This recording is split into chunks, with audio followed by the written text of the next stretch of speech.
Infocus has come up with a new version of its recently introduced Turbo 5 smartphone called the Turbo 5 Plus. This new model boasts of better specifications and a dual camera setup at the back while keeping the price under 10,000 rupees.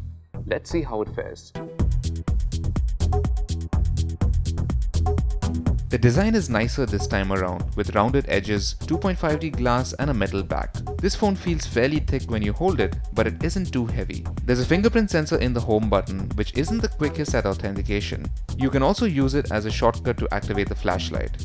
The Turbo 5 Plus sports 4G with VoLTE and has a hybrid dual SIM tray, so you can use a micro SD card instead of a second SIM if needed. The 5.5-inch HD display isn't very sharp, but it is an IPS panel, so it has good viewing angles and produces punchy colors. Powering the phone is a MediaTek MT6750 octa-core SoC, and you also get 3GB of RAM and 32GB of storage. UI and app performance isn't the best as the phone feels a bit sluggish, whether you're playing a game or even just swiping through home screens. The Turbo 5 Plus runs on Android 7 Nougat with the company's custom skin. Apart from the custom icons and some added features to the Settings app, it's left close to stock.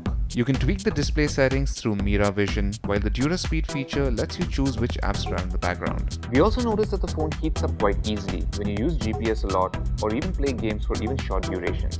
The rear dual cameras are one of the Turbo 5 Plus's highlight features, but sadly, the implementation leaves a lot to be desired. With background blur mode enabled, you can adjust the level of bokeh you want for your subject, but it's hard to gauge its effect in real time and you can't adjust the blur after photos are taken. The end result is often less than satisfactory. The main 13-megapixel camera captures decent details provided you and your subject are steady. Focusing is also sluggish and the sensor struggles with macros. You can use the 5-megapixel depth camera for slightly wider angle shots as well, but there's no autofocus here, so it's rarely worth the effort. In low light, the rear cameras fail to deliver usable shots most of the time, leaving you with poor details and colors. Video recording tops out at 1080p, but the quality is once again strictly average. There's a 5-megapixel sensor in the front, which takes less than average selfies even in good lighting. The 4850mAh battery does a good job with continuous video playback, but with actual usage, we managed to just about get through a day on a single charge. Charging is also quite slow, as it takes around 4 hours to fully charge the phone.